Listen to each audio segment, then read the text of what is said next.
Hello. Is this thing on? Is this thing on? Hello. Hello. Is this thing on? Hello. Hello. Is it? Shut the fuck up. What are we doing? Shaz. What are we doing? It is. It is. What day is it today? It is December 27th. Thursday, December 27th. Tomorrow is Friday, December 28th, 29th, 30th. Monday's the 31st. Tuesday's the 1st. I haven't done a video in about a week. I stopped last Friday. Saturday was my father's birthday. We went out to eat with him. Sunday, we went to my grandmother's house. No, grandmother. My aunt's house. My mom's older sister. Was that Sunday? Let's see, 22nd, 23rd. No, Sunday we hung out. Monday we went to her house because that's the 24th, and then we spent the night, 24th, 25th. That's in Oxnard, California, by the beach. It was pretty nice. I went to the beach and I dug myself a hole and I read a book. Read a book in my hole. The book was called The Art of Loving, which was really interesting. I like it a lot, and that is probably the final book I will read of this year, and then I'm going to deconstruct it, incorporate it into whatever it is that I'm creating here. Today is the last day we're going to do videos. I want to do that by the end of the year, my last videos. So we're going to do 6 today. I think we have 6 left. Let me check. What was the last one we did? The last one we did was Freedom to Be Peaceful. Oh, Untitled. I was like, I forgot to put a title on it. It was Untitled number 1. Fuck, I forgot where I left. I think I went halfway. And then I talked. And so we're going to do the other half. And then we'll talk some more. We have 6 videos to knock this out. And then we're on to other parts of my project, other aspects of my personality, which is continually being developed. Hopefully I finish my book proposal, and I finish these by the, hopefully, Shaz, use more affirmative language. I'm going to finish that motherfucking book proposal. I'm going to finish my motherfucking videos, and I'm going to, I only have 5 more, 6 more, because I have to do the other half of Untitled. We're going to do what we set out to do. Not always in the timelines we set out to do it, but it's okay. Eventually we learn how to work within the timeline of our own insanity. Where are we at?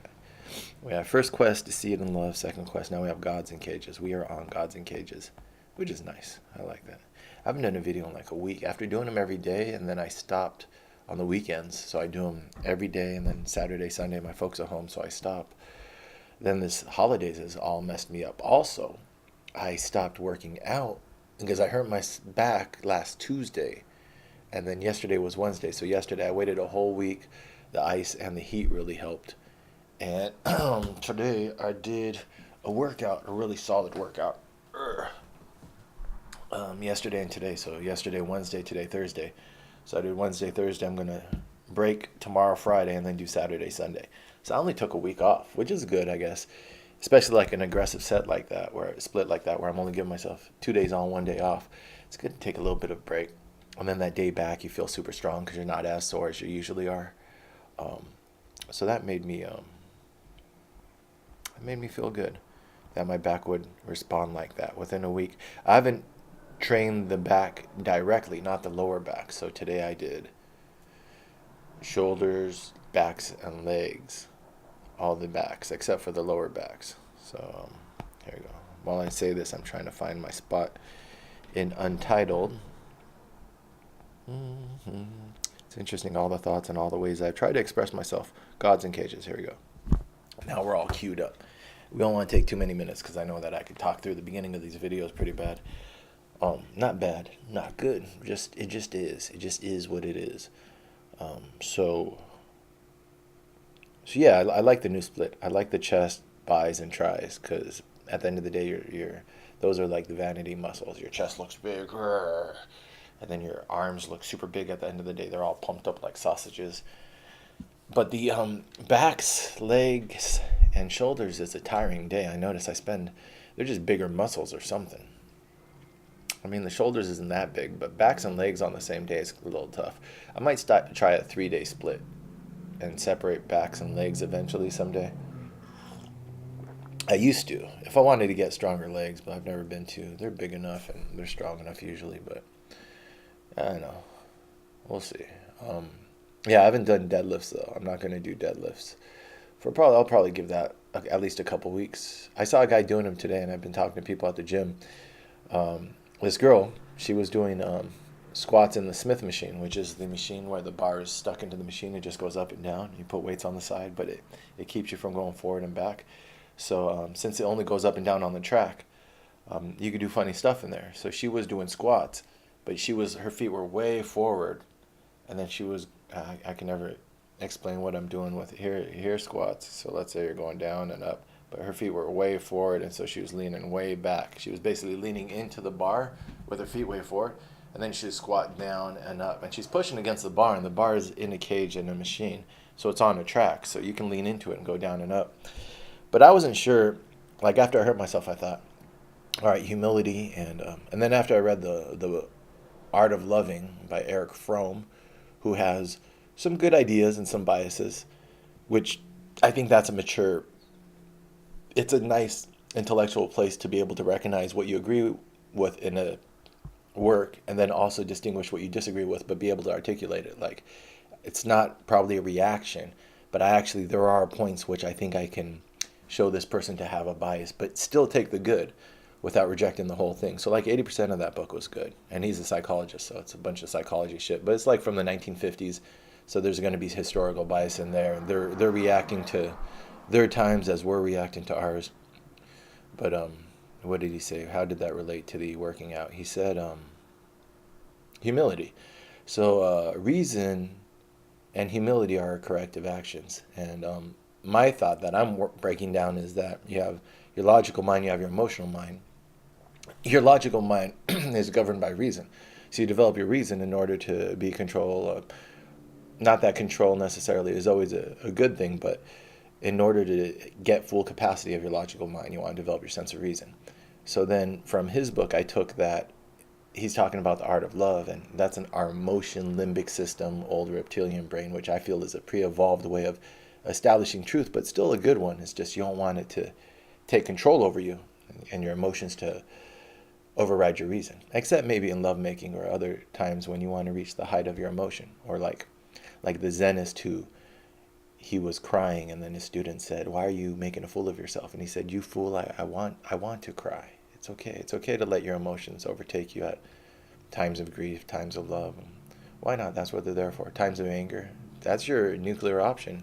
You're seeing red. If sometimes fight or flight, you gotta let that fury build up. Why not? It's in there, but use it as a tool or be aware of it or whatever. That's a practice I'm trying to do. Hold your emotions in front of you. Don't be cold. I've been cold a lot of my life. So allow them to come out, because that's what it is. Us sensitive people have such strong emotions that they overwhelm us, and then we're told by the world or by conventional thinking, all right, you have to ignore them or you have to control them. And you just, I think, have to learn to work with them. The same thing for animal husbandry or anything else in life where you're dealing with the ocean, surfing, you're dealing with a power stronger than yourself. When you're dealing with emotions, they can overpower your reason, but perhaps there's a way to work with them without necessarily dulling yourself. Focus.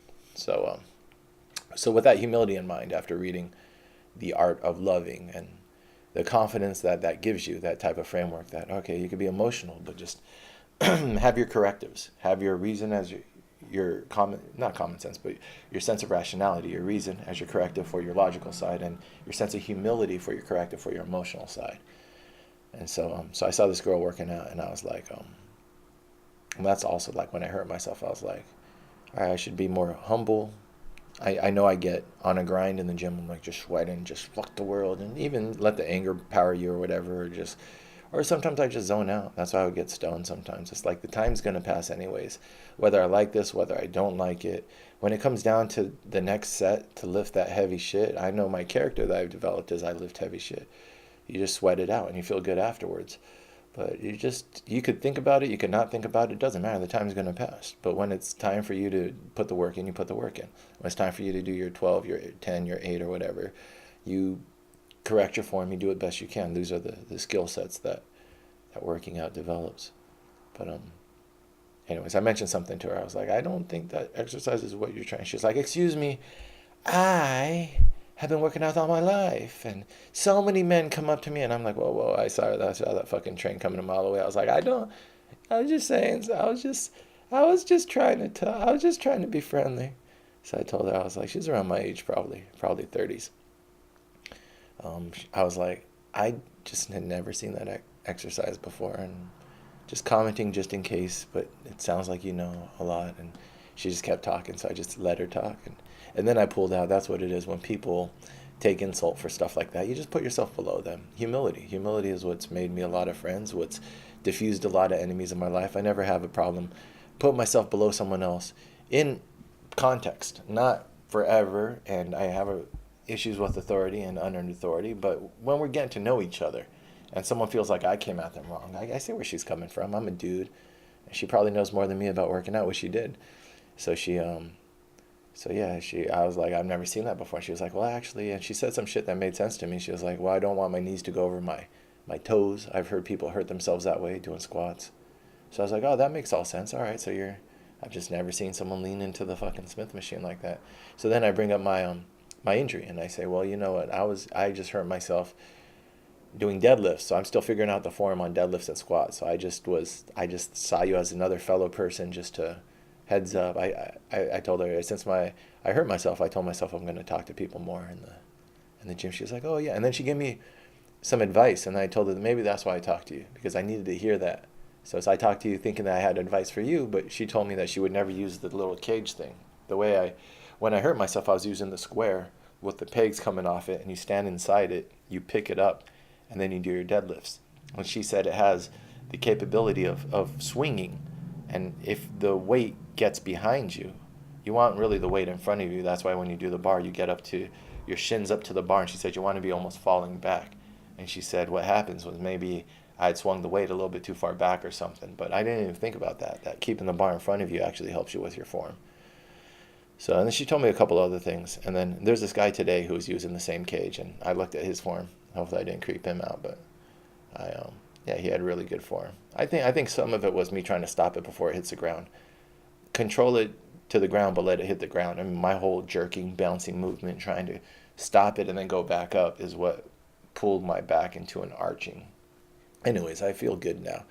It's sore, but it's not debilitating, and it doesn't stop me from a range of motion. Every now and then I check in on it just by touching my toes. I can't touch my toes, but getting as close as I can. I get within like 6 inches now. But I'm probably going to be able to touch my toes because I'm going to be checking in on my lower back a lot, so I'm just going to be bending over a lot. And like in the shower, I do like 20, 30 seconds of bending over, well, context, touching my toes. But yeah, so I think throughout the day, I'm just going to make it a habit of just limbering my back up. And I'm going to meet up with Addie later on. She's in Orange County. Give her a heads up real quick because we're going to be, I'll talk to her in an hour. I'll talk to her in between the videos. And then I got that other dude too, the fucking little 22, 23-year-old kid who I met. He's not little, he's huge. He's a fucking gorilla. I have animal emojis for all of my contacts in my phone. It makes life more interesting. And and he's the gorilla because he's a big dude. But he wants to meet up. He's in Orange County too, so I might go out. Orange County, the reconvening of King's Quarters. Both Addie and this dude stayed in my apartment when I was in New York. But that is all 2018 stuff, and we're not telling the 2018 story yet. We're catching up to 2018. But yeah, the working out's good. The body's good. It bounced back. Christmas, the Lakers won, which was a fucking amazing game. It's like everything you could ask for as a Laker game. Or as a Laker fan. The Lakers won and LeBron got hurt. That's messed up. What was good was that even though he went down, which it's good that it's not a big injury. It sounds like just a minor sprain. And he said he heard a pop. And I was like, oh shit, he tore something. LeBron, I heard a pop too. But it's cool to see the team step up. And to see all the watching basketball and paying more attention to it and the actions and how the plays develop is a complicated game. There's a lot of shit going on. It's cool to watch and try to catch more detail of where everyone is going and what it's so fast to try to catch the strategy on both sides. It was like a playoff game. It was like every possession counted, and that was cool. I liked it. So, anyways, and my aunt, she checked me a little bit, as Latin families are prone to do. She didn't like the beard. She was like, you need to shave the beard. You don't look like David, and blah, blah, blah. My mom's like, well, he changed his name, blah, blah, blah. It is what it is. But I was as respectful. I was pretty much respectful. Towards the end of the visit, she gave me a little attitude, and I gave it to her back a little bit. But for the most part, I was a respectful member of the family. Tried to give her some peace, some wisdom as I saw it. She's on dialysis, which is tough, and asking her to keep being courageous for her family because she has a lot of wisdom to give the family, and she's our connection to the past. And I told her I appreciated her still being around and her advice. She's just worried about the money. She's like, you're making so good money. Why do your parents need money? You need to go back to work. And it's like, money's not everything. Money can be advice too. Anyways, all right. So that's good. It's Thursday. We're gonna finish these up on Thursday, and then Friday, Saturday, Sunday, I'm gonna finish on my website. Monday, Tuesday, whatever the first is, we're gonna start running for the presidency of the United States of motherfucking America. That'll be interesting. I told someone at the coffee shop recently. I was at a coffee shop and I overheard some dweebs talking, and this guy, he was telling this girl, he was like, well, we got Beto and Beto, whatever the fuck his name is. I just looked that guy up recently. They're like, who else is running for president? And they were just talking shop, just probably some college kids. And I was like, I was just about to leave, doing my little writing thing on this piece of shit laptop that I borrowed from my dad. Shaz, you're gonna have to stop cursing, so get all the motherfucking cunt words out now. And then I was leaving, and I was like, I'm running for president. And the dude didn't know what to say, and the girl was like, oh. I was like, yeah, my name is Shaz.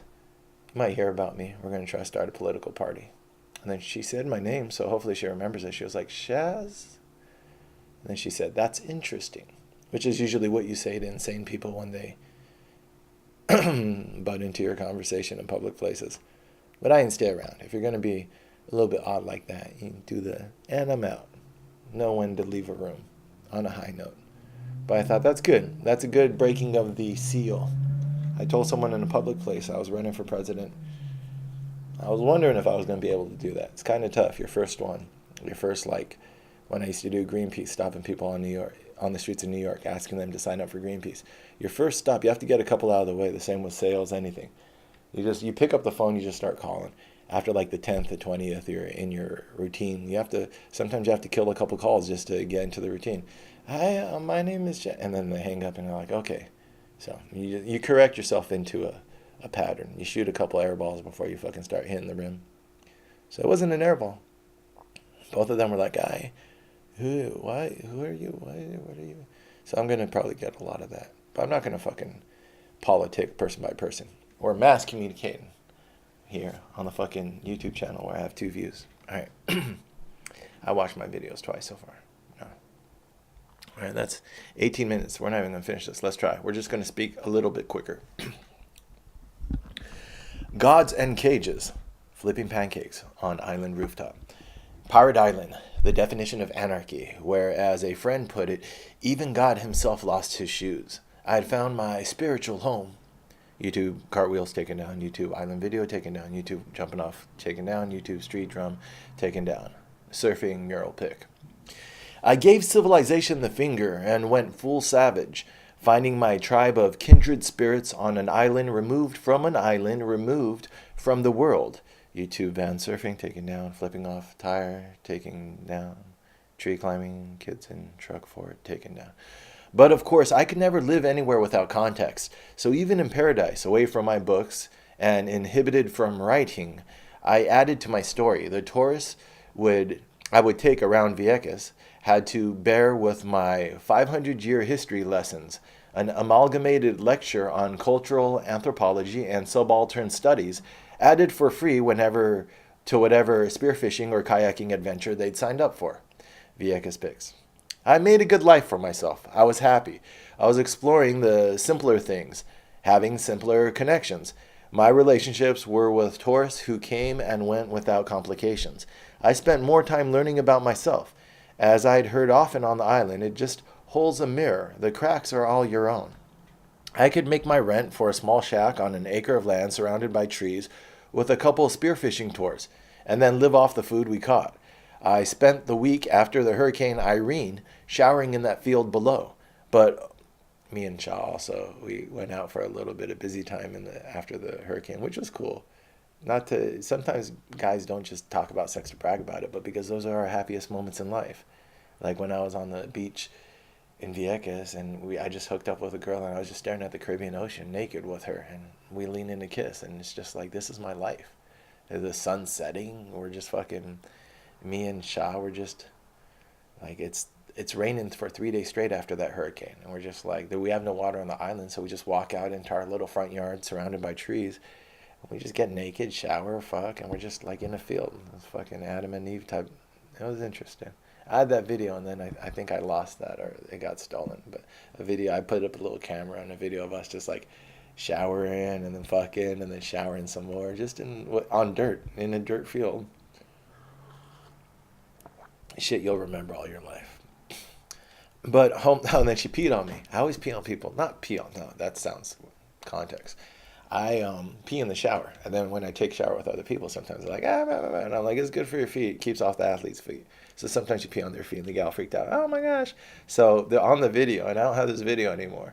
I'm showering, and we had just finished having sex, and now we're like kind of like side to side or fucking back to back in the field, just a huge field, two little people showering, and it's just raining. It's fucking Caribbean. It's like 80 degrees, just raining nonstop after Irene. We're soaping up. And then you see her, she goes down and she kind of checks, and you see a little, I'm not looking at her, you see a little stream come down, and she checks, because it's hard for girls to aim. So she checks her aim, and then you see her squat right next to me, and I'm still showering, not because I just postcoital, once you, especially as a guy or with me, if I come, it's like I'm stoned for a little bit. You get this nice little warm, like, especially with someone that you love, you're like, everything is fucking, life is good. This is what it's all about. King of my domain. With my queen right here. Blah, blah, blah. So yeah, she's like, I'm showering. I'm like, I scream. And I don't care. It's just fucking urine. But I just was like surprised. She was so proud of herself. She finally fucking peed on me for once. But on the video, you see her fucking like a little kid. I'm just showering, doing my own thing. And she's over here like aiming. And you see a little trickle. And she's like, she gets the, all right, all right. And then she turns to me and fucking, yeah, equality of the sexes. We're all trying to fucking figure out what the other side's all about, right? Do women really have an orgasm? Do they even feel sex? Have they been faking it throughout history? I don't know. The myth of the female orgasm. My friend once fucked with his girlfriend about that. Anyway, so you're never going to finish this show, so that type of stuff.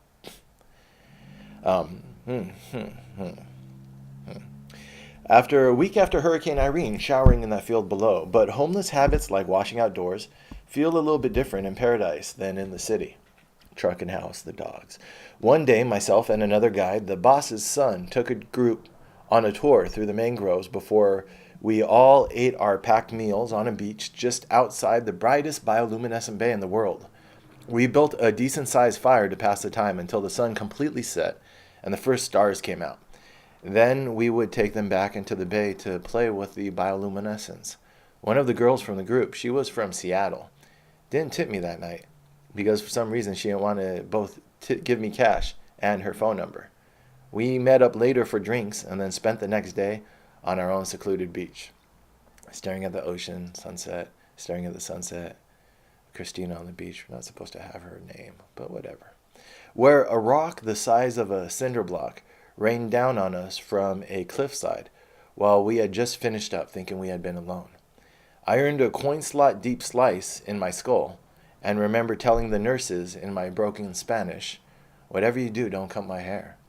It just so happened that my roommate had fallen off his horse that night, drunk riding into town, and got kicked in the face, breaking his nose. Trevor on a horse. We crossed paths in the hospital just before he was being released. They wouldn't let me go until I got x-rays and I needed a companion. So he ran home to pack more beer, a guitar, and a banjo, and we flew together to San Juan in a puddle jumper, singing drinking songs for doctors in between naps on empty cots trying to get discharged. They'd never seen a banjo before. So we would they give us like a fucking checklist, like, all right, see these 3 or 4 doctors in these parts of the hospital. But it was like choose your own adventure. No one was following us or telling us what to do. So we would go to this one doctor. They're like, no, you have to get the MRI first or the X-ray. And then I go to fucking do that. And then we go to the next one. And they're like, oh, your X-ray hasn't showed up yet. We had to go like to 4 or 5 people. And we both needed fucking, he needed X-rays for his nose. And I needed to make sure that I didn't have fucking serious damage in my head. And we were so tired and kind of buzzed by now. Like my friend brought a backpack full of beer. At one point, we just found some cots and just napped for a couple hours. We were like, we need a break before we continue this. So we were in that hospital for a good 12 hours.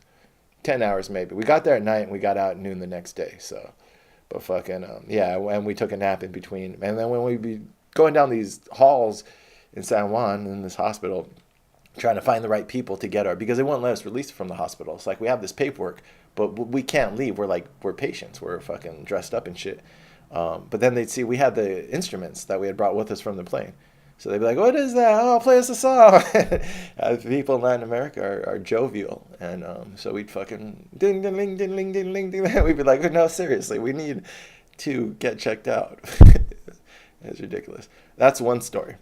YouTube island taken down. YouTube gym taken down. New lessons in the wild. YouTube, it is the question of, that's a good video of this woman talking about the bombing in Vieques taken down by YouTube, who believes that they have a right to deprive me of my creative content. But there were other stories. There were stories other than the island giving me enough rope to hang myself. Older stories, original narratives. This is where the Taínos live. A word that original inhabitants of the island used to signify the first, the good. The people that the bastard Columbus said he could pacify with a handful of men and guns. All in the name of God and country, but most of all greed. You tell me, when did it stop? Why are the statues still up? Who owns Puerto Rico's debt? Narratives, stories. It is an island on the southernmost tip of the Bermuda Triangle, from which the last native raids were launched on the Spanish, to which escaped slaves fled,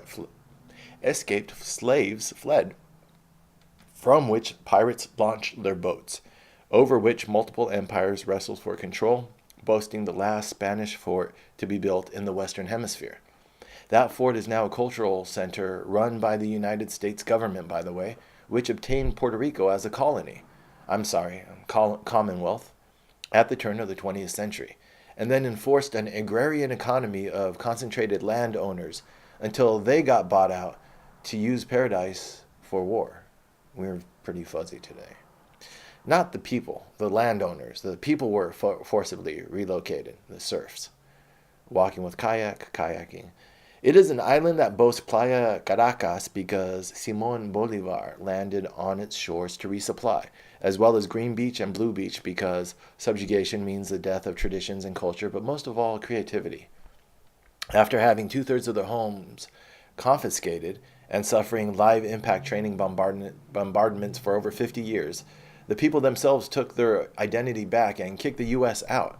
They built houses on Navy land. They fought a generational struggle that decimated families through overt and covert violence and harassment that is still plaguing them with military-related pollutants, contributing to one of the highest cancer rates in the U.S., one of the highest poverty rates in the U.S., one of the highest murder rates in the U.S., triple Chicago. It is the highest, not one of the highest. It is one of the most dangerous places to be while still being an American. Probably the most. I don't know. You'd have to look at the numbers, but the fucking killing over there is insane. I'll know this because I read more books. I lived with a widow of the struggle. I loved the island like a home, and I felt its pain because it was my own. It takes a special breed of evil to poison the land where God walks barefoot. YouTube peekaboo, take him down. YouTube teach him, take him down. I learned a lot in Vieques that I didn't know I needed to learn. Holes I discovered not my education but my character. I never really spent time with children or young mothers. I knew love in the general sense. I never knew love in the general sense, not directed at someone but as a form of peace, a meditation. I knew intellectual humility, but to swim along that which can easily kill you is a different brand of wisdom. To smile back at the barracuda and know to leave calmly when the shark appears, because the wild does not tolerate the fearful or the weak, nor the ignorant or boastful, but it does have an order which can be respected. This was the doorstep of that initial accumulation of capital, which would go on to fuel the Enlightenment, the engine of Western civilization. This is the true beginning of our story. And for what we lost, you now have the words hammock and hurricane. Online missed connection. A friend from my childhood called me while I was on the island. Remember that set of 3 pictures right after I just smoked weed for the first time and was trying on identities? The one on the left where I'm touching my head with my hand. She and her older brother lived with me in that house when she was just 17 and had run away from home. Her brother was in my 7th grade science class. I watched her smoke her first cigarette, switching over from the sweet smell and taste of cloves to Marlboros, 27s I believe, the short ones. She was living in Gainesville, Florida, now as a heroin addict, and had just put her boyfriend's gun to her head, pulled the trigger. Luckily, he had removed the firing pin before heading off to work that day. I told her Florida was a quick jump from Puerto Rico. I'd come by to visit, to say hi, to say goodbye, at least give her a hug. So I went, and I got arrested for possession of marijuana. Mugshot normal, mugshot colorized. Personally, I like the pimped out version on the right. Let's just all take a minute to say fuck the drug war. About 1/4 to 1/3 of the inmates in that bay of 500, where I won ramen through aggressive chess, were in there for non-violent drug charges. This is a for-profit prison, so they hold you for maximum days before court, where they can each. So they hold you for the maximum days before court when they can. Each body and each additional day meaning a better bottom line. I mean, some of the guys were violent. Prison pro tip, don't go around asking people what they got locked up for when you're writing down notes. It looks a little bit suspicious. Luckily, I came off more as eccentric than a narc. And one of the dudes was like, yo, that's not good look, dude. You stop asking so many questions. I was like, my bad look. Good looking out. A lot of people look out for the shaft sometimes when he's acting stupid. Or as I put it in the emails above, more constipated than angry. Though I was actually still really high when that picture was taken, so I was really just disappointed in you, America.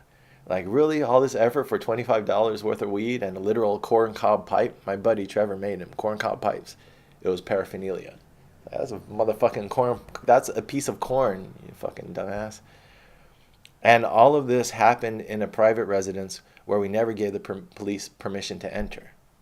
You don't expect people to just walk into your apartment while you're trying to talk a friend down from suicide, especially not the cops, and then hold you accountable for what they find. At least I didn't. At least not in this country. And if she had had a gun instead of a pipe in her hands when they burst through the door, this is because when I wrote this, a lot of these shootings were happening. I was like, shit, that's fucking crazy. The cops just bust into the fucking apartment because her boyfriend said she was trying to commit suicide. Knocked on the door, bust in, guns drawn. And if she had a fucking gun and I'm fucking brown and shit. My arresting officers had never smoked weed before. I told them to take some of mine before they turned it in. Try it for themselves. They were Iraq war vets. Could probably use a head change. A lot of us could. I was high, so I was running my mouth. Never gave me back my fucking corncob pipe, though, the fucking assholes. Alright, what is this? 33. We're doing good time, Shaz. We're doing good time. Third quest. The enemy is the objectification of man, as manifested through violent institutions and defended by cowards. I had a thesis and a seed for my most mature writing project to date now. I defined objectification as disregarding the dignity of your fellow humans, violence as meeting your needs at their expense, and cowards those who value self-preservation over the establishment of truth. Objectification is the excuse, violence is the crime, and cowardice is the enemy. The conversation had grown to be about more than California, more than even the United States, but the above book pitch, a first chapter out of a Plan 25 describing a lighthearted but thoroughly researched summary of revolutionary principles and tactics, is skipping ahead a little bit. I did create the outline and table of contents in that shack on Vieques, where I contemplated the natural beauty and order of our world, while I channeled centuries of abuse into what I hoped would be a guidebook for a constructive response, editing out my own ego with the tools of newfound peace and confidence. But I was also a young man in his late 20s now, with a couple detours to go before settling into my path in life. And I was still David McNerney, technically. The adventures of David McNerney sometimes exceed his ability to outrun the real consequences. OWS Holding Cell Communique, 11-15-01. That's not right. More arrests. I think it's 11-15-11. More arrests. But this time it was along with 300 other people in Zuccotti Park, otherwise known as Liberty Plaza, the epicenter of the American interpretation of a global populist movement to reform government. They called themselves Occupy Wall Street. Well, I guess we did, since I arrived November 1st, 2011, to camp with them 2 weeks before the raid. I hadn't planned on it, though. Originally, I left Puerto Rico to drive a friend's car from Chicago to California to gift it to his mom. My own folks, remember them? They were in the final stages of foreclosure on their own house, the one where I was dancing around in my underwear in that ill-conceived video. Again, YouTube, I want my content back, but you could keep that video. The underwear video you could keep. All my other content I'm really beat up about. Not too beat up about that. It's a silly video, and if I never see it again, that'd be fine. Not all high ideas are good ideas. Feel free to write stone, just remember to edit sober. On the way to California, I picked up a rideshare who was a college-educated anarchist, which seemed to me a contradiction in terms, but I let it slide. He informed me about the protest going on in Manhattan. That's funny, I said. I'm writing a book about revolution. I should probably check it out. So I spent October at the folks' house finishing that first chapter along with a professional-looking proposal, then headed off to New York City to sell a book and save the family homestead while also helping spur on the evolution of consciousness that would help save our world. But as they sometimes say, gang aft agley. That is an allusion to the plans of both mice and men, the well-laid plans of both mice and men. Aft gang, anyways, it's fucking Irish or some shit. YouTube video, the one taken down. I had shaved my head. Too many hippies already here, I said. Also, if you've ever been on the streets for an extended period of time, you know that practicality trumps style. Long hair invites more hygiene issues, and clean socks become your new best friend. In fact, traveler kids actually prank each other when they fall asleep with their shoes on. Foot hygiene is that big of an issue. It's a reminder, take your fucking shoes off, dumbass, because we don't want to fucking be dealing with your fucking rot foot that you'll get. You gotta let them dogs breathe at night. And if you can't walk, you can't keep going. If you can't walk, you can't keep going. And in this crazy world we built based on conformity and control, if you're going to choose to go off script, you can only survive if you keep moving. It doesn't even have to be going forward. Just don't make yourself a target. Which is what was the inherent courage behind the Occupy movement. We all stood together, still a stone in a single geographic place, to have a discussion. And we dared the powers that be to hit us on the chin with their best shot. Oh, and they did. And they continued to do so. The police dragged me out from our central group, shoulder to shoulder. I huddled my arms around my backpack containing my laptop and book proposal. I locked my hands around the straps and held on, figuring they'd have to pick me up and drag me out of there if they were going to physically deny my right to protest injustice. But that would have been too much work. So they kicked me instead, in the head, on the ears, punched my ribs, kneed my spine, beat me with batons, ripped my clothes off my body, the chain off my neck, the belt. Finally, I'd had enough, extended my arms out so that half a dozen officers could cuff me. In the video, you can't see the video. Fucking I come out and my shirt's all torn down. I'm tired as fuck. It's like a wrestling match. Like, I just wasn't going to make it easy for them. I figure nonviolent resistance, carry us out of here. But fucking you guys are breaking the law right now. And we're standing for something. But they're like, nah, fucking they're not going to pick me up. The 6 dudes couldn't pick me up because it was from top down. They were told to fuck us up. They didn't fuck us up too bad. They didn't break bones and shit. They didn't get lawsuits. They got a couple lawsuits anyways. They did break a couple bones by accident. But they didn't want us to fucking... It was like, y'all done fucked up. Like, they took a little aggression out on us. So when I turtle up around my fucking backpack, figuring I'm just going to protect what's valuable, my fucking laptop, the motherfuckers are beating me fucking, not elbows, but I remember exactly. Hits, kicks, like, this is a boot. I was just thinking, like, you're a grown-ass man. You're really fucking... stomping a fucking kid wrapped around a laptop, turtled up, is fucking getting you off. So what I did, of course, was I talked. I was like, y'all need to go to the gym, you fucking weak-ass piece of... So I'm talking the whole time I'm getting my ass beat. Like, weak-ass, fat-ass, fucking motherfucking cops need to go to the gym. You think that fucking... So they just keep hitting me harder until finally they're like, fuck. All right. I'm about to get real hurt. Like, my chain was torn. Like, I had scrape marks all around my neck. My lawyer, maybe I could find him. Maybe he still has my pictures of all the marks and shit. So I put my arms out. I'm like, all right, fucking. And when they pull me out of there in the video, I look fucking. I had a vest, so I looked tarred and feathered. I had feathers sticking all over me. My clothes are torn. And so some dude in the video says, "What happened to him?" That's what you see. You hear him say, "What happened to him?" And then I fucking walk out of the crowd, and I'm just fucking look like I just got jumped by the NYPD. America, motherfuckers. Hooah, which is military speak for heard, understood, acknowledged. During my processing at Central Booking, I looked like a mess. I think one of the officers felt bad, said something about it being for our own good, right? Some fat little guy. I wish they'd stop being so good to us.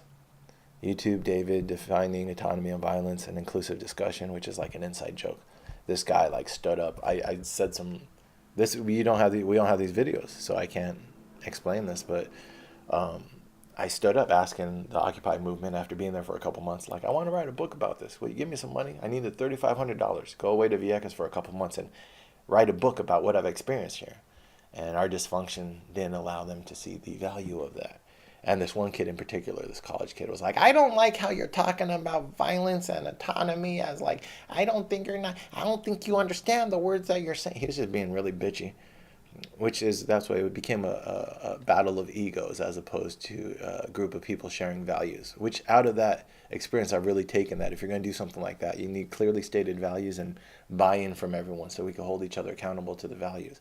So it doesn't devolve into these pissing contests and these suspicions back and forth. Not everyone was like a government agent or a narc. These people, a lot of them were just well-intentioned, but without clearly, that's when I read Joreen Freeman's The Tyranny of Structurelessness. It's these things without a set structure. There's no such thing as non-structure. So a structure will evolve if you do not define it, and it will be the lowest form of human structure, the gossiping and the terrible social stuff. Like imagine throwing a bunch of kids into school, and instead of having the classrooms and stuff, just having just a free-for-all like playground. You're going to develop like hierarchies and ranking and groups and stuff, which might go against my anarchist ethics that society is a natural expression of human behavior, but a natural expression of educated human behavior. Not that we need dogma and this and that, but we need adults. And right now, our civil discourse is not rational adult level. It's childlike behavior. So a playground of 5-year-olds, I think would they be able to sort it out? That's always interesting. Maybe, I don't know. Well, we definitely didn't. In Occupy Wall Street, we needed stated values and stated buy-in, and we were devolving. But we had the saboteurs too. That's the problem too. How much of that was natural, and how much of that was like purposeful idiots pushing us towards those lowest common denominators. So that's why I titled this, because he said he took offense of me defining violence and autonomy and this and that, and defining anarchism and this and that. He thought I was taking too many liberties. That's why he wasn't voting for my proposal to write the Occupy movement story. So that's why I titled it exactly what he got mad at me for. Anyways, he's a little douchebag. I don't remember his name. I'll find him sometime. He's in the videos. 17 hours of professional video, this time with a hired videographer and an actual planned shot schedule, using $300 my mom sent me. My parents had been evicted from their house while I was living on the streets of New York between November and March. They were now renting a room on Craigslist with some interesting characters. And Pothead and like her 7 pets and her 5 other roommates that she found on Craigslist and my parents. It was like the real world. When you get evicted, they lock you out, and then they let you back in later to get whatever you can out of the house within whatever time frame they give you. At least that's how they did it with my folks. Between the lockout and the allowed window to come back for their stuff, someone broke into the house and robbed it. It was a hard time for us. I was pretty beat emotionally and physically by the time the above videos were shot. But my mom still gave me that money because that's what family does, even when it doesn't understand what the hell you're doing. It's ironic, during my proposal, one of these college-educated anarchist kids contested my discussion of violence versus nonviolence. As I transitioned out of full-time activism into getting my real estate license, finally coming to terms with how bad of a situation our family was in, I lived out of a tent in the backyard of a supposed anarchist collective. Supposed because once I got my license and moved out, the leader claimed I owed him some money. I went back to pick up my things and settle up his claim for, I think it was $50 in my pocket. But I was going to get my things first. I heard weird stories about this kid. So I walked into the front door, down to the unfinished basement, and grabbed my couple plastic bags of clothes and books, always books. I wish I remembered which ones. It was like Conservatism by Nisbet, some other shit. Oh, that's what I said. That's when the dude appears at the bottom of the stairs, blocking my path with a metal Louisville slugger in his hands. Now, this wasn't a scary guy, maybe 6'2", but lanky, a bit of a goof. Remember Dash Rendar? We became friends because as a bigger kid from 5th grade, he whooped my ass until I could fight him even, which is how I became the captain of my wrestling team. I've always felt comfortable physically. Humble brag, you know. But this was a fucking metal bat, even if he was choking up on it way too much. So Goofy swings as I dive in to close the distance, and I take one to the side of the head. Just before grabbing it from him, he jumps on my back and starts pulling my hair. Not the hair, I yell, and hand the bat to his hobbit friend standing to the side watching. Let's take this outside. I was trembling while I tried to talk to him, not out of fear, again, not an intimidating dude, but I thought we'd been friends. You don't hit your friends in the head with metal bats, I started. He just looked at me coldly. I was the other now, a sellout, a real estate agent.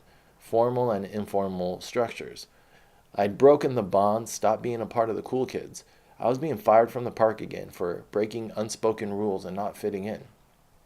My parents aren't well off like yours. I need to work. His father was like an author or some shit. The Eastern Seaboard, maybe Massachusetts. I offered to like edit one of his books or something. He was working on a new book. Or maybe he was retired and now he was writing. My parents aren't well off like yours. I need to work. They just lost their house. Blank stare. I touched my hand to my head. I was bleeding. While I typed this, I stopped to run my fingers over the right side of my head to find the indentation that's still there, a reminder about paying attention to the company I keep. It's amazing that your skull retains all the little dents you pick up through the years. I'm lucky my head's so thick. So I stopped talking that day when I realized I was getting nowhere, reached my hand out to shake it and squash it, extending a red palm upwards. When there's blood in the water, I've learned to leave the area. There's an order to the wild I respect, and this kid was not in line with that order as I understood it, so a danger to keep in my life. It was a principle. As a friend on the island once told me, he was trying to play big boy games, and he definitely was a big boy in appearance only. Donald Trump kind of reminds me of this guy. Tough guy pro tip, don't wield weapons you can't control, because they will just end up being gifts for those who can. YouTube, this is Germ's poem. I had a poem of his recorded. YouTube says that I don't deserve to see it again. This was one of the few negative experiences I had in Occupy Wall Street movement, though. On the whole, I met a lot of amazing people I wouldn't have ever expected otherwise. Philosophers, poets, activists, often all three within the same individual. Took a lover for a bit, who I had to cut short the morning she threw on a Hezbollah shirt with a grin and told me she had HPV, not sure which seemed more threatening at the time, but definitely the STDI was something she should have told me before. But I'm on the end of my period, so I thought it wouldn't matter. What, you thought a sexually transmitted infection would be less infectious while you're bleeding? The shirt was just silly, though. It's already hard to avoid being painted into a violent corner when you try to discuss anarchism without claiming the banner of actual violence as your own. Laws of the wild, don't pretend to be a shark when you're not one, when you don't need to be one. Bigger sharks eat smaller sharks, you know. Not always because they want to, because they have to. And sometimes because they want to. We found a half-eaten shark off an island in Vieques. You find sharks with their tails bitten off halfway. That means they got bitten by a bigger shark. Her family vacation next to Noam Chomsky's compound on the northern eastern seaboard. Or was it Ralph Nader? She took me to a cool Burning Man decompression party, though, where they handed me some synthetic mescaline at the door, and I melted into the couch. I was out. The music was pouring through the roof into my head, and I was just like a puddle until morning. There was a lot to the world I'd still not experienced. And Occupy was kind of like my anarchism coming out party, captured on documentary footage. I just read Fukuoka's One Straw Revolution and was getting into a crazy cross-pollination of thoughts between permaculture practices, anarchist theory, and open source systems. Add that to my previous passion for Zen Buddhism, derived from a Pacifica radio doing the Lord's work by constantly broadcasting the lectures of Alan Watts, and I was starting to craft a solid political philosophy on my own. But I still needed a process. I was beat, so before jumping into real estate full-time, I went to Puerto Rico for a little bit. And honestly, I didn't think I was coming back. Reviewing my life story, it's easy to apply a narrative after the fact. Well, not easy. This has taken over 4 weeks and cost me the potential 10 to 20K I've grown used to making every month in real estate, summer or winter. When I wrote this, it was like December 2017. So it was like, now I'm trying to wrap it up. I'm like, all right, 6 sections. I have the 6 section philosophy. This will fit. But I'm writing as I think about it. So I'm like, where am I going with this? And I'm like, I didn't, by this point, I didn't feel like going back to real estate. I was like, I guess. So that's real life coming out in the writing, which is what's happening in the current thing too. It's interesting just to write free form. Like, I'm not sure where I'm going with this, but we'll get out some ideas that I feel like I need to process, and everyone will be along for the ride. So this the part now, it's becoming meta. It's really been exhausting to go through all of these memories and try to be as honest with myself as possible in applying context. There are so many details I had to leave out. I didn't even talk about the farm we secured and then lost from the movement. That was a really sweet family. And I'm a much different person than when I started this journey at the end of November. Hopefully I'm more like myself, who I've always been trying to be, which was kind of the point of the exercise, one that I was inspired to start by watching a podcast by Jordan Peterson. At first I respected that guy until I started digging below the surface. Charlatan. But it's easier to tell the story than it was to live it. I can truly say that at each major turn or crisis, I was 100% broken. I gave up and tried to change course. I actually challenged myself to find an alternative path that made sense. I challenged my own assumptions over and over to filter my ideas into a coherent set of principles I could hold on to, wisdom I could embed in some form of art, which is what I'm kind of doing now. Luckily, I also kept all my notes just in case I ever earned the peace to actually make sense of all the accumulated scraps. So I left Puerto Rico after Occupy Wall Street, still David McNerney, but this time with some numbers tattooed on my forearm. 572694267. My social security number. I was ready to live my philosophy. The government itemizes us to borrow against expected tax revenue, committing future generations to debt slavery, what they call the national debt, which every citizen inherits at birth, what they use to fund these foreign entanglements, which, I just wrote about serfdom, and that sounds a lot like serfdom, the national debt. We're all born into debt just by the nature of being Americans. That's what the problem of serfdom and feudalism was, is that you have a class of people born into servitude. It's interesting. So there's like one fucking con all throughout history going by different names.